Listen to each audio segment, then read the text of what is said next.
రోజు రోజుకి గోల్డ్ రేట్లు పెరుగుతున్నాయి. తాకట్లో ఉన్న బంగారానికి వడ్డీలు పెరుగుతున్నాయని టెన్షన్ పడుతున్నారా? కొమ్మూరి గోల్డ్ వచ్చాక ఆ టెన్షనే పోయింది. కొమ్మూరి గోల్డ్. సో ఇప్పుడు అతనికి ఛాన్స్ ఇచ్చారనుకో, కనీసం రాష్ట్రపతి ఇస్తామనో, లేకపోతే కేంద్ర మంత్రిగా రాజ్యసభ ఇచ్చే కేంద్ర మంత్రి అనో, లేకపోతే రేపు మళ్ళీ ఈ ప్రభుత్వం కూలిపోయి ఎన్నికలొచ్చినప్పుడు ఈసారి విజయం ఎదుర్కోవాలంటే బలమైన కరిస్మాటిక్ పర్సన్ కావాలి కాబట్టి రజనీకాంత్‌ని ఈ కూటమి తరపున పెట్టొచ్చు. ఎందుకంటే ముందు సీఎం అతనయ్యి మళ్ళీ స్టాలిన్ కేంద్రానికెళ్ళిపోతాడు. ఉదయనిధి స్టాలిన్ డిప్యూటీగా ఉంటాడు. అట్లాగే డీఎంకే గవర్నమెంట్ ఫార్మ్ చేయొచ్చు. ఆల్రెడీ వాళ్ళతో కమల్ హాసన్ ఉన్నాడు. సో, కమల్ హాసన్, రజని రేపొద్దున విజయ్‌కి పోటీగా నిలబడ్డారనుకోండి, కొంతవరకు తట్టుకోవచ్చు. ఈ స్ట్రాటజీ ఇప్పుడు డీఎంకే ఏస్తుంది. అయితే ఇప్పటికిప్పుడు గవర్నమెంట్‌ని వీళ్ళే పడగొడితే సింపతి విజయ్‌కొస్తుంది. అందుకని వీళ్ళేం చేస్తున్నారు, విజయ్‌ని తప్పులు చేయనిచ్చి, ఆ తప్పుల్ని చిన్న తప్పును కూడా భూతద్దంలో భయంకరంగా చూపించి, ప్రజల్లో అనవసరంగా వీడిని ఎన్నుకున్నాం, వీడికేమీ తెలీదు, వీడికి అంతా కూడా వీడి ఇష్టం వచ్చినట్టు చేస్తున్నాడు అన్న ఒక తొగ్లక్ కైండ్ ఆఫ్ మనకి ఎన్టీఆర్‌కి కూడా అలాంటివి వచ్చిందప్పుడు. అతను ఏం చేస్తున్నాడని ఓడగొట్టారు తర్వాత. అట్లా విజయ్‌ని ఓడగొట్టే స్థాయిలోకి తీసుకొచ్చి, అంటే 6 నెలల, 1 ఇయర్, 2 ఇయర్స్ లోపల చేసి విజయ్ గవర్నమెంట్ పడగొట్టేయాలి. చేసేస్తే అప్పుడు ఎన్డీఏ బలం పుంజుకుంటుంది.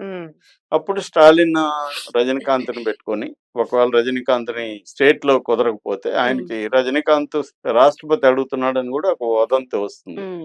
ఆయనకు కూడా రిటైర్డ్ అయ్యే కాలంలో రాష్ట్రపతిగా రిటైర్డ్ అయితే ఆయనకి ఒక హ్యాపీ ఉంటది. చాలా మంది ఏజ్డ్ అయినా కోరుకునేది అదే. సో అలాంటిది రజనీకాంత్‌కి ఇవ్వగలిగితే వాళ్ళు కూడా ఇవ్వడానికి రెడీని. ఇప్పుడు ఏంది, ద్రౌపది ముర్ముకి ఇచ్చినప్పుడు రజనీకాంత్‌కి ఇవ్వడానికి ఏముంది?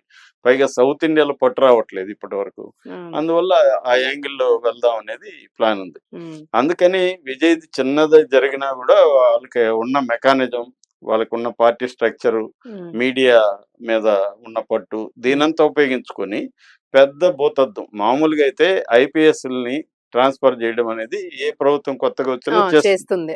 ఎందుకంటే వాళ్ళకి అనుకూలంగా ఉన్న వాళ్ళని పెట్టుకుంటారు కీ పోస్టులలో. డీజీపీ కావచ్చు, సెక్రటరీలు కావచ్చు, ఇలాగ కీ పోస్టులలో ఐపీఎస్ ఐఏఎస్‌లు మార్చడం అనేది కామనే కదా. కానీ విజయ్ ఇప్పుడు మార్చాడని, వచ్చిన వారం 2 వారాల్లోనే మార్చేస్తున్నాడని పెద్ద ఎత్తున గోల. ఆల్రెడీ అతను వచ్చి 4 రోజులు కాలేదు, ఇంకా కుదురుకోలేదు. Already law and order crimes పెరిగిపోయినాయని ఇలాగా అతన్ని చేస్తున్నారు. మళ్ళీ ఒక పక్క త్రిష గమ్మున ఆ పాటికి ఆమె ఇంట్లో ఉంటే కూడా త్రిషకి పెద్ద పోస్ట్ అని, ఇట్లా రోజుకొకటి విజయ్ మీద యాంటీగా కన్ఫ్యూజ్ క్రియేట్ చేస్తున్నారు. రెండోది ఏంటంటే, విజయ్ ఇచ్చిన హామీలు నెరవేర్చడం కూడా విజయ్కి టఫ్. సంవత్సరానికి 1,00,000 కోట్లు కావాలి. 1,00,000 కోట్లు లేదు.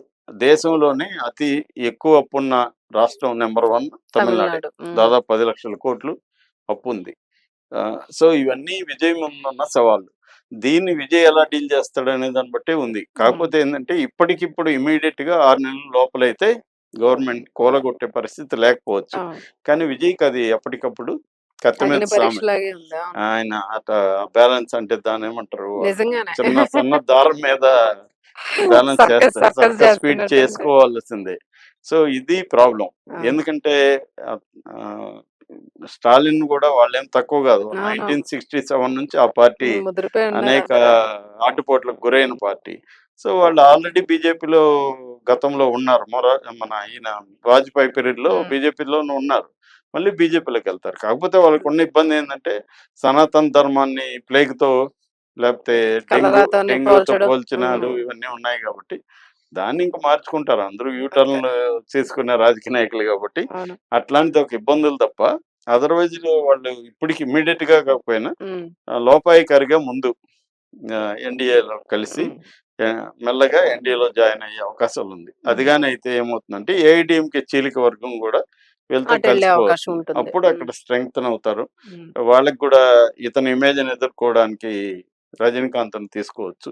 రజనీకాంత్ రేపొద్దున వీళ్ళ తరపున చేయొచ్చు. సో అది జరిగితే మాత్రం విజయ్కి ఇబ్బంది. ఏదేమైనా విజయ్ కత్తుల వంతెన మీద నడుస్తున్నట్టు. సార్, ఇక్కడ చిన్న డౌట్. ఇప్పుడు రజనీకాంత్ కామన్ గా ఆయన బాగా భక్తుడు, ఆధ్యాత్మిక చింతన ఇవన్నీ. డిఎంకే చూస్తేనేమో సనాతన ధర్మానికి ఆపోజిట్. సో అక్కడ పర్వాలేదా? క్లాష్ ఏమైనా వచ్చేది? అంటే అది వర్కౌట్ అవుతుంది అదేం అనుకోవచ్చా? కాదు. ఇప్పుడు అట్లా అనుకుంటే విజయ్ అంతేలేండి, కూడా తమ్ముడు భక్తుడే. తమ్ముడు విజయ్ ప్యాకెట్. కూడా భక్తుడే కదా, వాళ్ళ అమ్మకి టెంపుల్ కట్టించాడు. అవునవును. అంటే వ్యక్తులుగా వాళ్ళు ద్రవిడియన్ పార్టీగా ఉండడం వేరు. చాలా ఉమ్, మంది డిఎంకే మినిస్టర్లు కూడా భక్తులే గతంలో కూడా. ఓకే. కాబట్టి అదేం లేదు. తమిళనాడులో భక్తికి కూడా ఏం తక్కువ లేదు. ఉమ్, నేను తిరుపతి కాబట్టి మాకు తెలుసు. అక్కడ ఉమ్. అవును, చెన్నై నుంచి టెంపుల్స్ కూడా ఎక్కువగా చెన్నై చెప్తారు. నుంచి నడిచొస్తారు. మేము తిరుపతిలో కోనేటిగడ్డ దగ్గర మా రూమ్ ఉండేది ఆ, చదువుకునేటప్పుడు. ఇంతంత బొబ్బలెక్కుంటాయండి ఆ, వాళ్ళకి. అమ్మో, అక్కడి నుంచి నడిచొస్తారనమాట. భక్తి. అవును. భక్తి. ఉమ్, సో, ఇంతంత బొబ్బలతో వస్తారు. కాబట్టి ఓకే. తమిళోళ్ళకి భక్తి ఏం తక్కువ లేదు. ఓకే. తమిళోళ్ళేం అందరూ హేతువాదులు కాదు. అది ఉమ్, పెద్ద జయలలిత ఉండింది కదండీ. అవునవును. జయలలిత తీవ్రమైన భక్తి. అసలు బీజేపీ స్టేట్‌లలో కూడా యాంటీ కన్వర్షన్ లా లేదు. ఉమ్, తమిళనాడులో పెట్టిందామె. ఉమ్, మత మార్పిడికి వ్యతిరేక అవును. చట్టం. అవును. కాబట్టి అదేం ప్రాబ్లమ్ కాదు. ఉమ్.